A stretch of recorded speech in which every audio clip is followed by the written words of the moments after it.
comemos, el alimento se va desdoblando, ¿no? Hasta que se convierten en moléculas, y esas moléculas son absorbidas a través del intestino delgado. Pero hay algunos epitelios que tienen función de absorber, otros epitelios tienen función de secretar. Por ejemplo, ahora sustancias lágrimas, ¿no? Las glándulas lagrimales, leche, la glándula mamaria, produce leche. Entonces pueden secretar. Todos ellos son epitelios. Otros epitelios tienen la capacidad de que son tan finitos, tan delgaditos como la membrana, y permiten que las sustancias pasen de un lado a otro sin que se mezclen. Por ejemplo, el caso de la placenta, sin que se mezcle la sangre materna con la sangre fetal, hay intercambio de sustancias. Eso ocurre a través de un epitelio. Cuando respiramos y el aire ingresa, pero el aire no va a ingresar hasta la sangre. El aire ingresa solamente hasta el alveolo. Y la sangre tampoco sale del alveolo. Entonces hay una membranita ahí, que es la membrana alveolo capilar, que permite que haya intercambio gaseoso. Y eso lo hace un epitelio, ¿no? Entonces los epitelios van a tener diferentes funciones, y de acuerdo a esa función van a tener su característica, su forma. Entonces, primera, barrera de defensa, tiene funciones diversas. Vamos a poner así los uno. Lo otro, que los epitelios son avasculares, ¿verdad? Los epitelios no tienen vasos sanguíneos, son avasculares.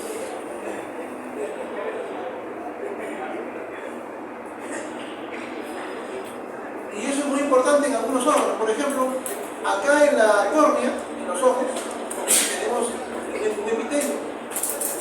Y ese epitelio tiene que ser transparente para que pueda pasar el rayo luminoso. Esos epitelios no tienen vasos sanguíneos, permitiendo que el rayo luminoso atraviese la córnea sin problema. Entonces los epitelios son avasculares. Son estos tejidos que son avasculares. Los epitelios que estamos viendo ahora y los cartílagos que vamos a ver después cuando corresponda, ¿no? Uno de ellos es el epitelio, un epitelio avascular. ¿Cómo se nutren, cómo se alimentan los epitelios? Por difusión. Por difusión, los epitelios están separados de otros tejidos, sobre todo el tejido conectivo, de la membrana basal, por la membrana basal. Entonces, la membrana basal es el límite del epitelio y a través de la membrana basal van a haber un intercambio de sustancias, tanto nutritivas como de desechos del epitelio. ¿Por qué? Porque el epitelio no tiene vasos sanguíneos. Entonces, a través de la membrana basal pasan las sustancias nutritivas y el oxígeno y también salen los desechos hacia los vasos sanguíneos que están cercanos. Pero el epitelio no lo tiene. Entonces, esta es más o menos. Hay más funciones, pero más o menos lo que quería resaltar. A partir de la membrana basal van a surgir los epitelios. Y los epitelios, o el tejido epitelial en general, lo vamos a clasificar en dos grupos. Para el estudio, por su función, se van a dividir en dos grupos. Tejido epitelial, que le llamamos epitelio, y tejido epitelial, que le llamamos glándula. Epitelio y glándula. Entonces, son dos grupos que estamos subdividiendo el tejido epitelial. Por un lado están los epitelios y por otro lado están las glándulas.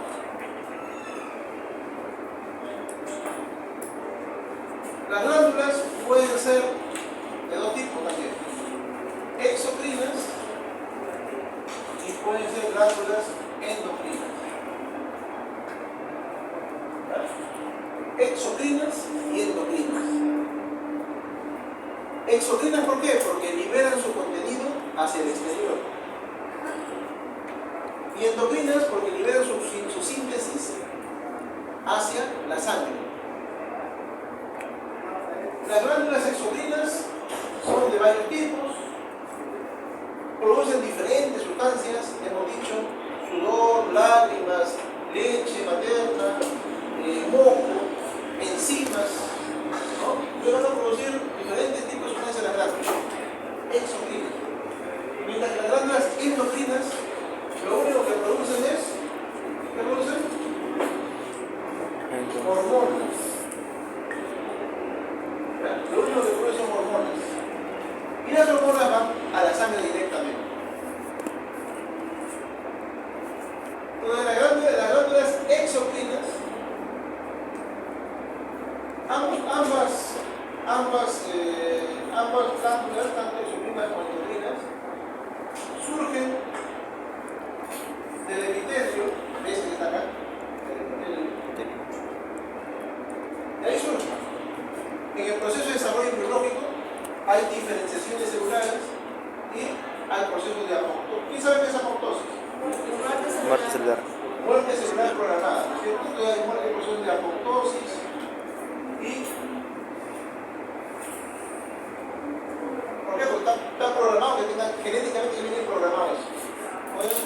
Y ocurren invaginaciones del epitelio. Entonces el epitelio se imagina. Esas imaginaciones son los que van a dar lugar a las glándulas.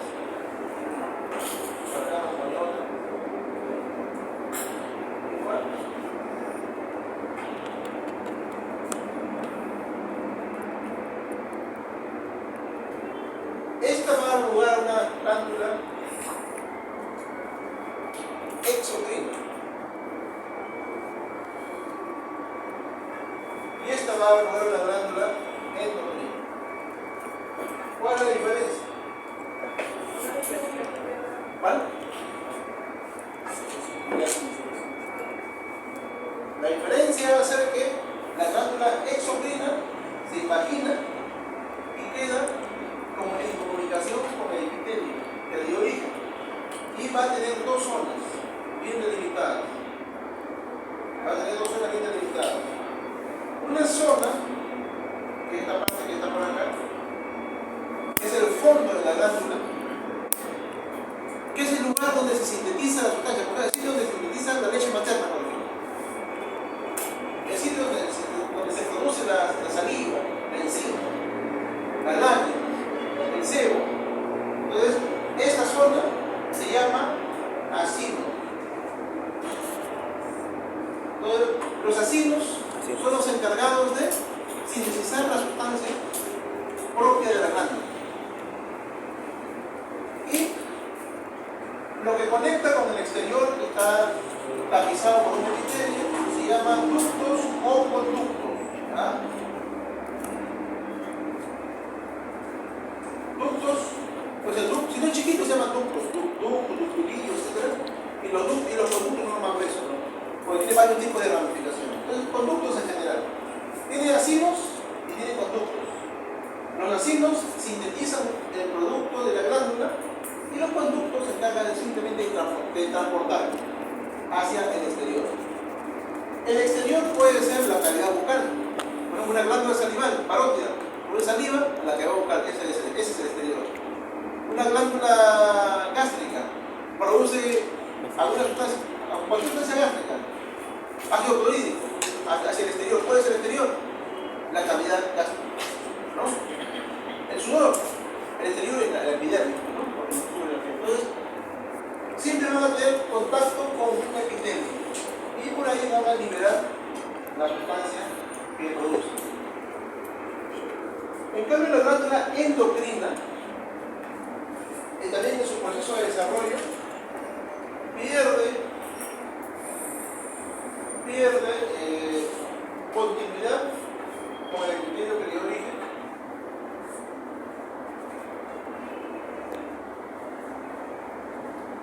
Ya no tiene cómo comunicarse con el exterior, pero sí va a tener mucha irrigación. Va a tener mucha irrigación. Entonces, estos acinos, que también son acinos, van a producir hormonas y le van a liberar hormonas directamente a la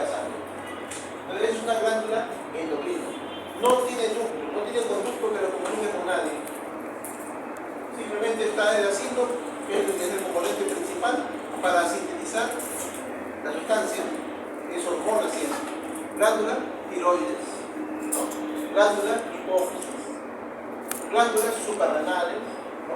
Son glándulas que van a producir hormonas. Glándulas paratiroides también, tenemos varios tipos de glándulas. Luego tenemos las glándulas endocrinas, ¿no? Las glándulas exocrinas y las glándulas endocrinas. ¿Alguna pregunta acá? Todo esto es epitelio, ¿no? Una glándula es un epitelio, es un tejido epitelial. ¿Preguntas? ¿No preguntas? Entonces, los epitelios, por otro lado, también los vamos a clasificar. También los vamos a clasificar. Vamos a clasificarlos en aquellos epitelios que estén formados por una sola hilera de células, que son los epitelios monoestratificados,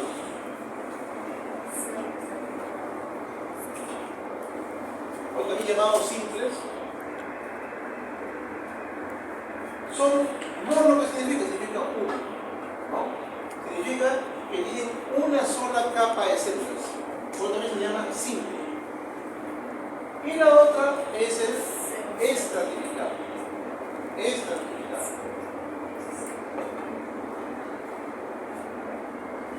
Entonces, el estratificado es un tejido que tiene dos capas de células o más capas de células. Dos o más.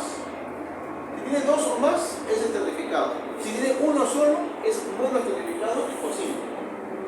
Cuando tiene muchas capas de células, también se le puede llamar poliestratificado. Pero con dos no le puede decir poli. Cuando tenga 7, 8, 10, 15 capas de células, le puede decir poliestratificado, ¿no? Entonces, estratificados y monoestratificados. Esa es la forma como vamos a clasificar a los epitelios. Ahora, el pseudoestratificado, ¿qué es su compañera? Pseudo significa falso, ¿no? Pseudo es falso, falsa estratificación. Si tiene falsa estratificación, entonces está dentro de los epitelios monoestratificados. Acá está. Acá dentro de estos monoestratificados, que también está el pseudoestratificado.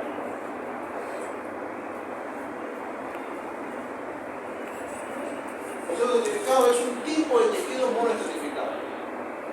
Se llama pseudo porque da la apariencia que fuera estratificado, pero no lo es. Ya vamos a ver por qué. Y entonces esos son los monoestratificados y los estratificados.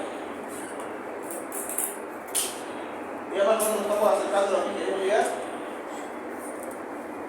La otra característica es la forma de la célula. Los tejidos epiteliales generalmente van a tener cuatro tipos de forma. Las tres más frecuentes son las células planas, que uno la ve y la ve así, plana. Si la ve de arriba, eso es cuando uno la ve de perfil. Y si uno la ve de arriba hacia abajo, lo ve como esto, como una roseta. Entonces son las planas. Y si vamos en orden, la cúbica,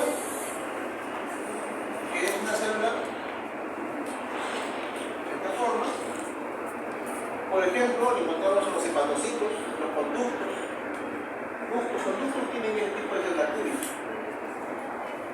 La célula cúbica, el núcleo es grande y su ubicación es central, es equidistante de todos los lados de la célula.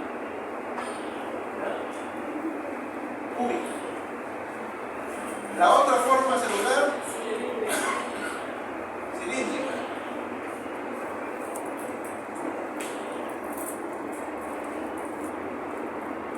Ya está, cilíndrica. Acá, ¿cuál es la característica? Aparte de que es alta, pero a veces ven así, pero ven así chiquito también, o más grande. Todas son altas. ¿Cuál es el detalle? La ubicación del núcleo. El núcleo, cuando es una célula cilíndrica, cuando es una célula cilíndrica, el núcleo siempre va a estar pegado más de un polo. Es el polo basal. Acá. De tal forma que la célula va a tener, hacia un lado tiene muy poco citoplasma Cuando vemos que tiene abundante citoplasma, es cilíndrica. En cambio, acá es equidistante, no tiene, para todos lados da igual. Aparte que el núcleo puede ser muy grande. La plana es una célula muy finita, muy pequeñita, con núcleo puntiforme. Pero la cilíndrica es una célula alta, pero con el núcleo siempre hacia la base. O sea, casi. No importa el tamaño, ¿no? No importa el tamaño, puede ser grande, chiquita, mediana, pero cuando tiene el núcleo en la base y abundante citoplasma, eso es cilíndrico. La otra forma de célula epitelial que también tenemos es exclusiva de la vía urinaria. Es de la célula en cúpula o célula parábola. Estas tres las vamos a ver en diferentes tejidos. Por ejemplo, si es plana, la vamos a encontrar en la piel, la vamos a encontrar en el mesotelio, en el endotelio, ¿no? Y así, en los riñones, en cierta parte del riñón, etc. Las cúbicas, en los ductos, conductos, en el hígado, ¿no? En diferentes lugares del mundo. Las cilíndricas, encontramos en el intestino delgado, en el intestino grueso, en el estómago, en el útero, ¿no? Pero también tienen muchas ubicaciones. Pero las células parábolas, o células sombrilla, o células en cúpula, solamente las ubicamos en la vía urinaria. Solamente ahí, son exclusivas de la vía urinaria. Y tienen una forma así elevada, pueden tener las células en cúpula, como parábolas. Así generalmente. Pueden tener un núcleo o pueden tener dos núcleos. Esas son las células parábolas. Exclusivas de la vía urinaria. Entonces son las cuatro formas celulares que vamos a ver en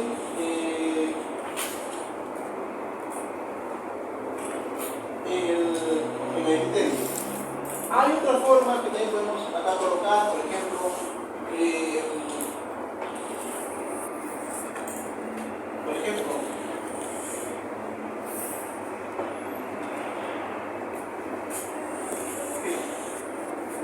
hay unas células que vamos a ver en el intestino delgado y grueso, que son las células caliciformes. Se llaman células caliciformes porque tienen esta forma. En inglés le llaman globule cells, o sea, células globo. Pero en castellano nosotros le llamamos células caliciformes. ¿Por qué se llaman caliciformes? Tienen así como el globo, pero como tienen esa puntita acá en la parte de abajo, hasta el núcleo, muchos le jalan una colita acá, ya como una cuestión didáctica, y lo que le hacen parecer es con el cáliz, ¿no? Con el cáliz de la misa, o una copa, ¿no? Pero tiene forma de copa. Pero estas que tienen forma de copa son las células caliciformes, ¿no? Vamos a poner acá para que entiendan. Forma de copa, ¿no? Estas son las células caliciformes. Pero esta tiene forma de cáliz. En inglés le llaman globule cells, cuando tiene forma de globo. Pero son exclusivas de las células caliciformes. Bien. Entonces, las diferentes formas celulares. ¿Por qué tenemos que hacer las formas celulares? Porque en base a estas formas, sobre todo estas tres que están acá, plana, cúbica y cilíndrica, es que vamos a darle nombre a los epitelios. Los epitelios, que también están aquí, que pueden ser estratificados o pueden ser estratificados, se tienen que nombrar. Es muy importante. Hay epitelios que son epitelio monoestratificado plano. Hay epitelio monoestratificado cúbico. Hay epitelio monoestratificado cilíndrico. Y ahí lo dejamos, no hay más. Porque los otros dos es de la vía urinaria y este es del intestino y algunos sitios que se encuentran células pero en general estas células planas, cúbicas y cilíndricas las encontramos en todos lados, no tenemos que diferenciar. Las vamos a denominar siempre así: epitelio monoestratificado plano, epitelio monoestratificado cúbico, epitelio monoestratificado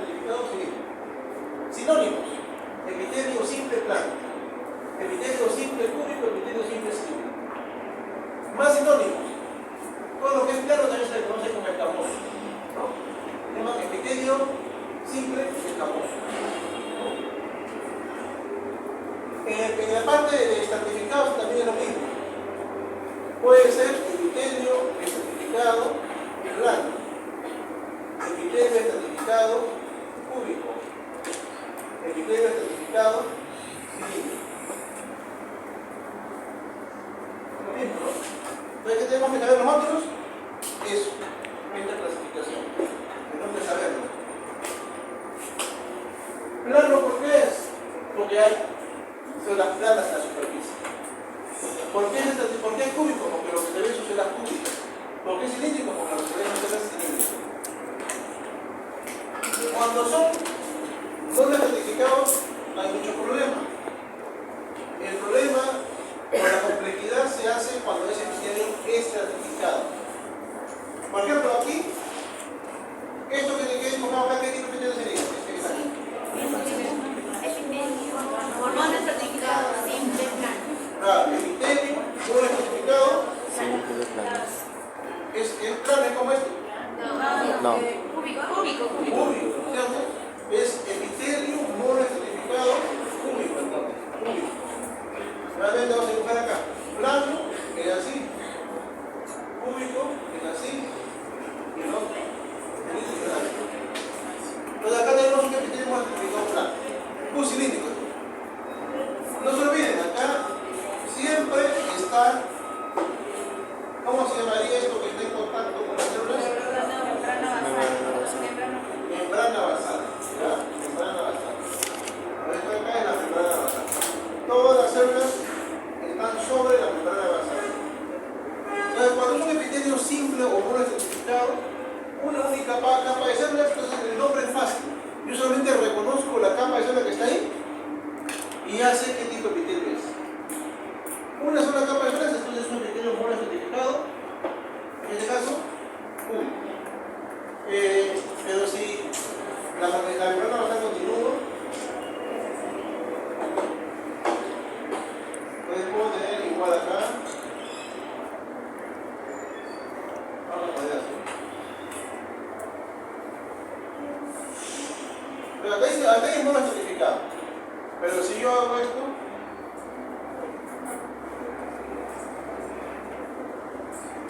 ¿qué epitelio es ese? Ya, entonces es un epitelio estratificado. ¿Por qué? Porque basta que hayan dos capas, ya se llama estratificado. Cilíndrico. ¿Y cómo lo nombro? Cilíndrico. Cilíndrico, muy bien.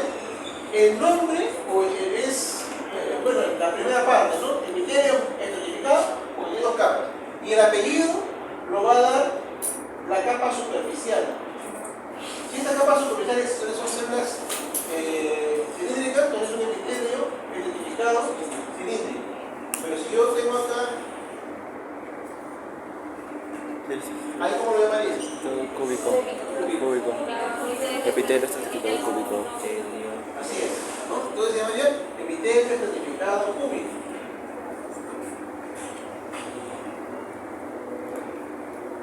Pero yo puedo también tener así varias capas ya.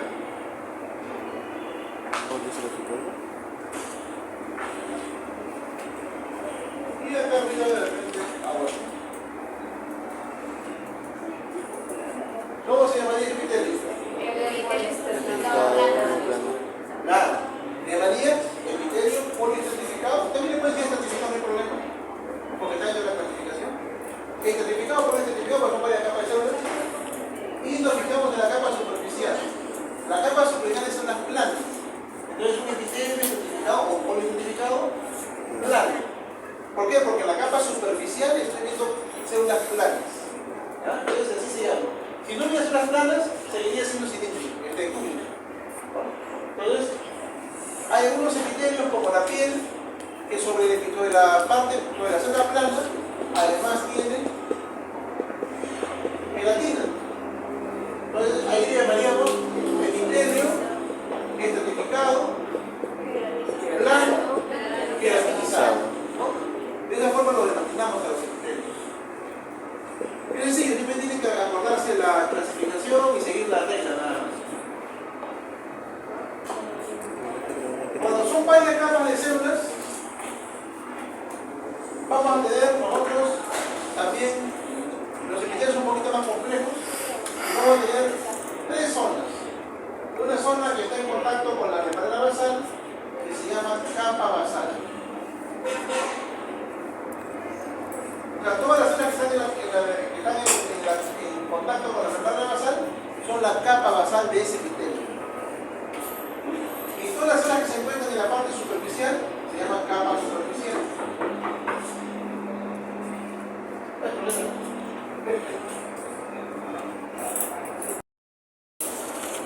Entonces acá tenemos la capa superficial.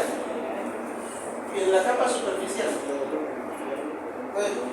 tenemos esto es válido para los epitelios estratificados. Entonces, capa superficial, capa basal. Capa basal, la que está en contacto con la membrana basal, capa superficial es la capa más superficial. Pero esto que está acá, en el intermedio, se llama capas intermedias. ¿Ya? Capas intermedias.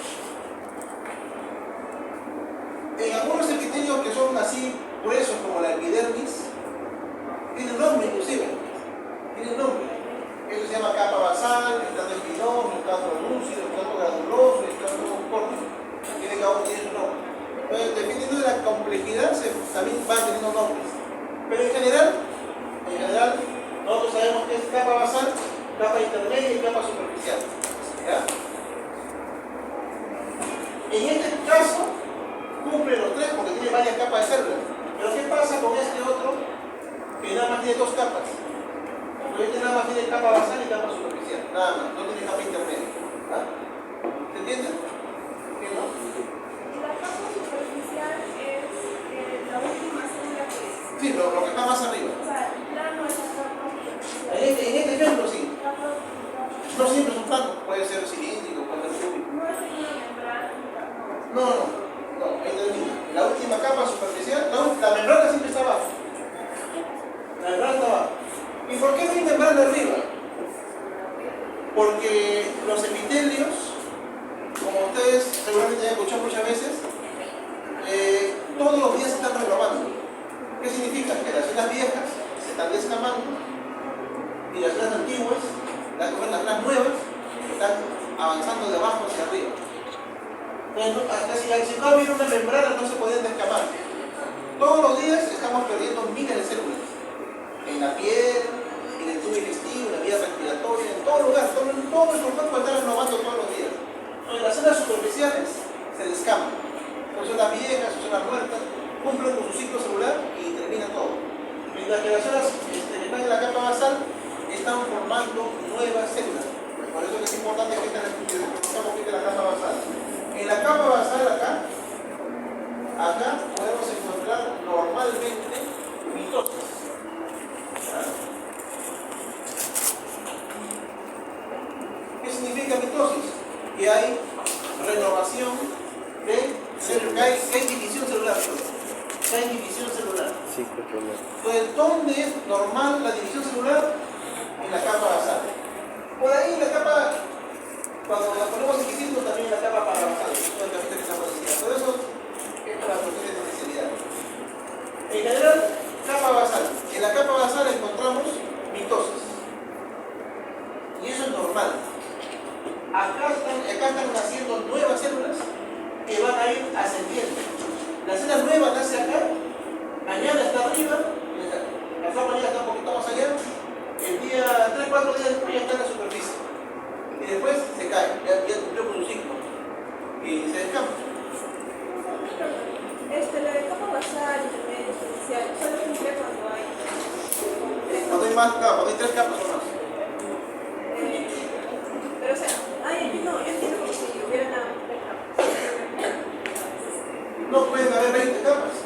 La capa basal es una, la capa superficial está arriba y las intermedias son muchas capas. Todo lo que está entre es como un sándwich. Es como un sándwich. La capa basal y la capa superficial siempre van a estar ahí. También se le puede multiplicar la capa. No. Entonces, todo aquello que esté en la membrana basal es la capa basal. Todo lo que esté en la superficie es la capa superficial.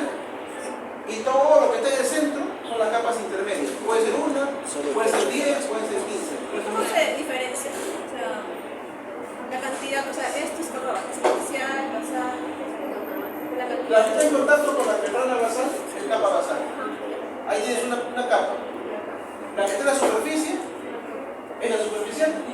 todo lo que está entre ellas, que son intermedias.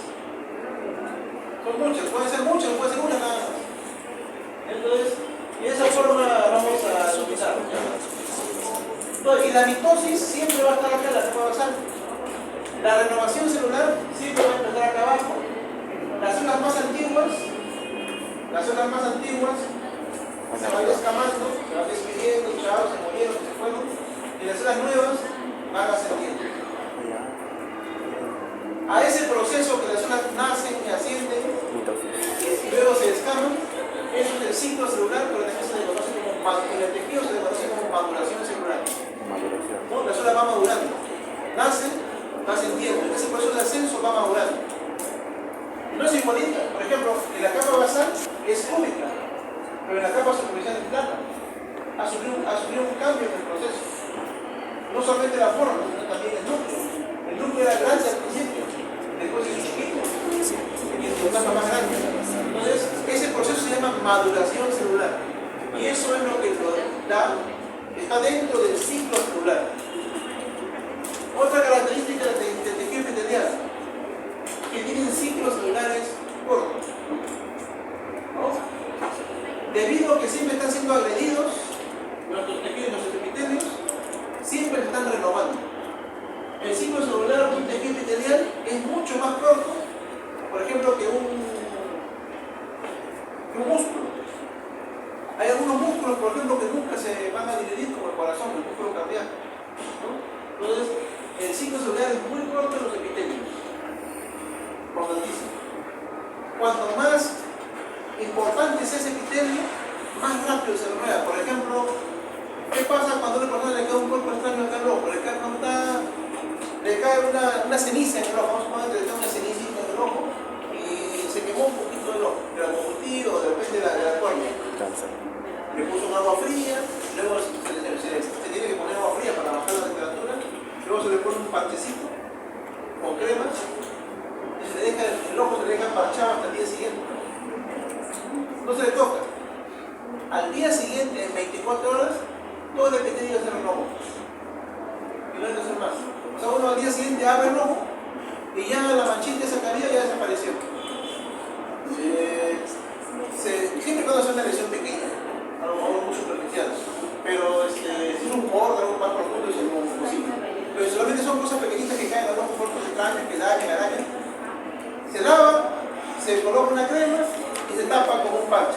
Y en 24 horas se revitaliza todo nuevamente. Otra característica, aparte de todo esto que estamos viendo también del ojo, del epitelio, es que los epitelios tienen capacidad de regenerarse. Los epitelios se pueden regenerar. Yo puedo tener una úlcera gástrica, me ven la úlcera gástrica, pasa un mes, ya no tengo úlcera. Mi cicatriz queda. Más fácil, un afta. ¿Quién no tenía un afta? Lo ven el afta, todo amarillento, una herida y que la sangre sale. Pasa el tiempo y una semana, 15 días, no sé. A ver, no va a quedar nada, ni siquiera hay cicatriz. ¿Por qué? Porque los epitelios se han regenerado. Regeneración significa que las células han sido repuestas igual que las células que se reponen son idénticas a las que se dañaron. Eso es un poder regenerativo que no tienen otros tejidos. Otros tejidos no se regeneran, se reparan, es diferente. La reparación es cuando hay una cicatriz. Me quemé y se me quedó una cicatriz, es una reparación, es una cicatrización. Pero me hice herida y se borró y no tengo nada de cicatriz, es una regeneración. Eso es característica de los epitelios. ¿Ya? Antes que se me pase, escuché con otros compañeros que habló de los polos. Una célula está sobre la capa, sobre la membrana basal. ¿Ya? Ahí tenemos una célula. Está sobre la membrana basal. Entonces, esa célula, solo esa célula, va a tener lo que esté en contacto con la membrana basal, se le llama polo basal. Polo basal.